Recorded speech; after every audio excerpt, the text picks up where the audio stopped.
Flamands, vous pouvez déserter, les Allemands ne tireront pas.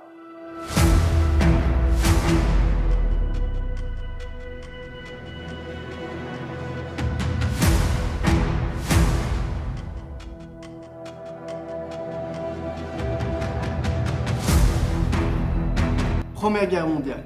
Bon, je vous préviens tout de suite, je suis pas là pour parler des batailles ou du pourquoi ou comment de la Première Guerre mondiale. Aujourd'hui, je suis là pour parler de résistance ou de collaboration de la part des Flamands pendant la Première Guerre mondiale.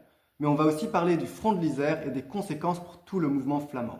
En bref, qui a collaboré et pourquoi, qui a résisté et comment, et qui a déserté et qu'est-ce qui s'est passé après pour le mouvement flamand.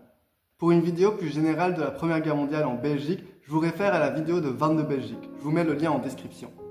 On a vu dans la précédente vidéo qu'en 1914, la colère est grande en Flandre, entre autres à cause d'un mépris des francophones et de la lettre au roi de Jules d'Estrées.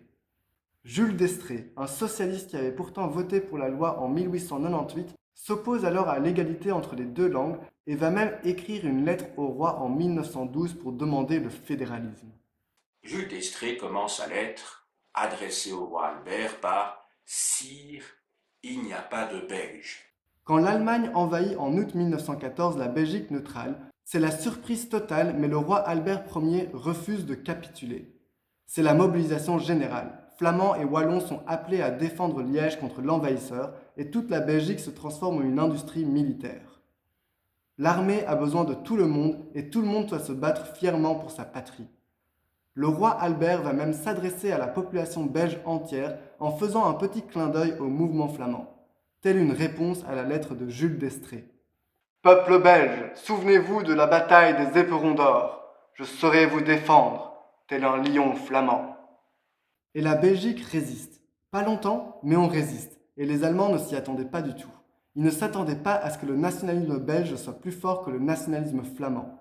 Le chancelier allemand Theobald von Bethmann-Hollweg croyait en une grande Allemagne et la supériorité des germaniques au sens large, néerlandophones inclus donc. Il ne s'attendait pas à avoir de la résistance en Belgique et surtout pas venue de Flandre. Lorsque l'armée et la population belge résistent et ralentissent les Allemands, le chancelier décide que la Belgique ne doit pas être annexée mais occupée et que toute la population doit subir pour avoir résisté. C'est le début d'une occupation sanglante et violente qui durera 4 ans, mais c'est aussi le début de l'application de la flamme politique, la politique flamande. Le chancelier ordonne une politique en faveur des néerlandophones. En 1916, par exemple, l'université de Gand a rouvert ses portes avec le néerlandais comme langue d'enseignement. Et en 1917, il y a même une sorte de parlement, le Conseil des Flandres. Le but était d'une part de créer une classe politique flamande favorable à l'occupant et de briser le nationalisme belge, mais aussi de transformer l'opinion flamande pour influencer sur l'opinion néerlandaise qui était neutrale pendant toute la guerre. Je rappelle que le but du chancelier était de créer une grande Allemagne, des ports de Anvers et Rotterdam jusqu'à l'Empire austro-hongrois, un empire pan-germanique. Bon, est-ce que ça a marché cette flamme politique? Est-ce que les Flamands ont collaboré dès la Première Guerre mondiale?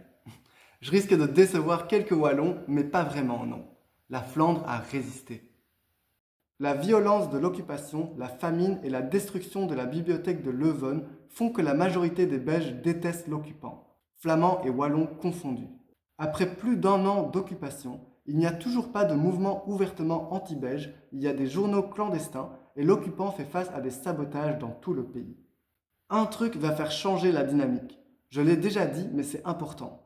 La néerlandisation de l'université de Gand était déjà avant la guerre l'une des plus importantes exigences du mouvement flamand.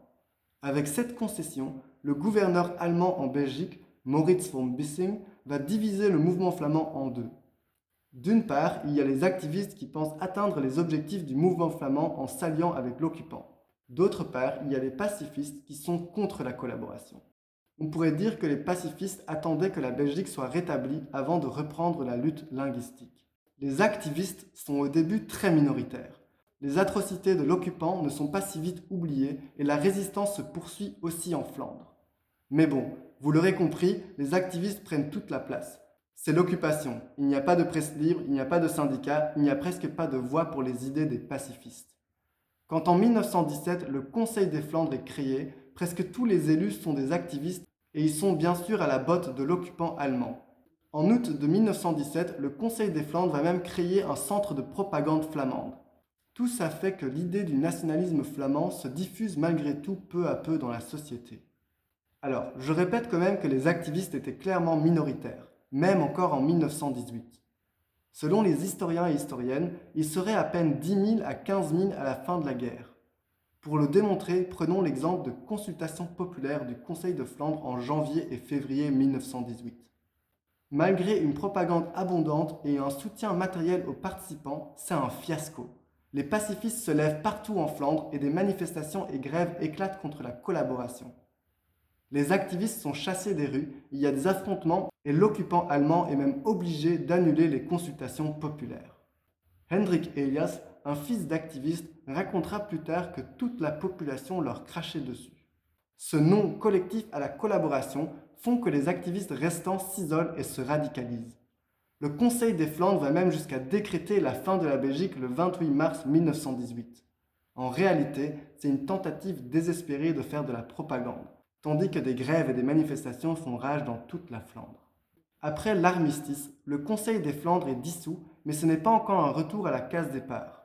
L'université de Gand reste bilingue et le néerlandais sera rapidement reconnu comme langue officielle en Flandre et à Bruxelles. Pourtant, l'activisme et le Conseil des Flandres auront introduit l'idée du nationalisme flamand, et les membres de l'activisme vont encore plus se radicaliser. Je vous ai parlé là tantôt de Hendrik Elias. C'est ce type qui, 20 ans plus tard, sera à la tête du parti fasciste VNV, Vlaams Nationaal Verbond, l'Union nationale flamande.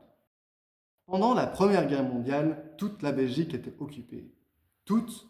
Non. Un petit bout de la Belgique résiste encore et toujours à l'envahisseur. Le roi, le gouvernement et des milliers de soldats se sont réfugiés derrière l'Isère et retiennent l'armée allemande. C'est la guerre des tranchées. C'est long, c'est douloureux, c'est froid et c'est de plus en plus la faim.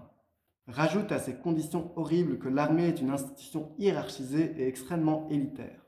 Les officiers sont francophones, les ordres sont en français, et le flamand qui est un peu trop protestataire sera puni de travaux forcés.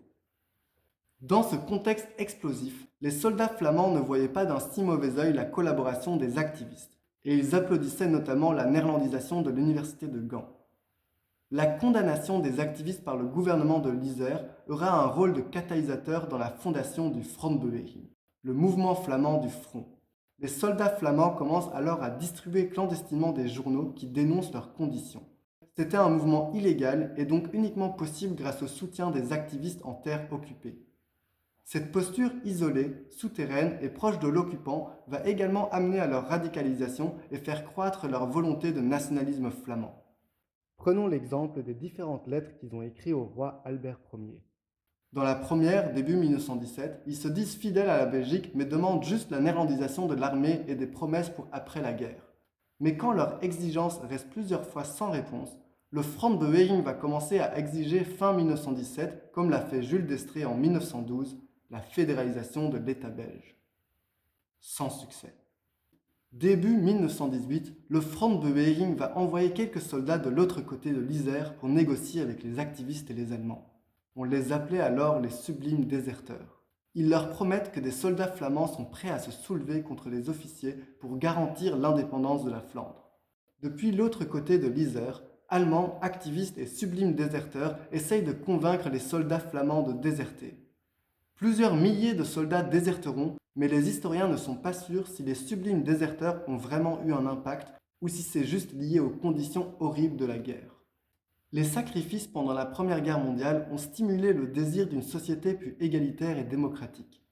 Dans ce contexte, les inégalités sociales, culturelles et politiques qui caractérisaient la société de classe du XIXe siècle sont devenues de plus en plus intolérables. Et c'est pareil pour les discriminations linguistiques. Le mouvement flamand s'en sort certes divisé, entre activistes d'une part et pacifistes, mais pourtant plus fort que jamais. L'impulsion démocratisante et l'expérience d'un Conseil des Flandres ont accru la base de soutien social au mouvement flamand. Après l'armistice, le Frontbeweging va se constituer en parti politique en s'appropriant la devise du Parti catholique 20 ans plus tôt.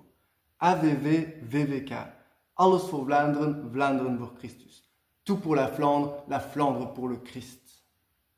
Le Front Partij est né, le parti du front. C'est le premier parti politique qui est ouvertement nationaliste et c'est le premier parti qui a dans ses statuts la demande de fédéralisation de l'État belge.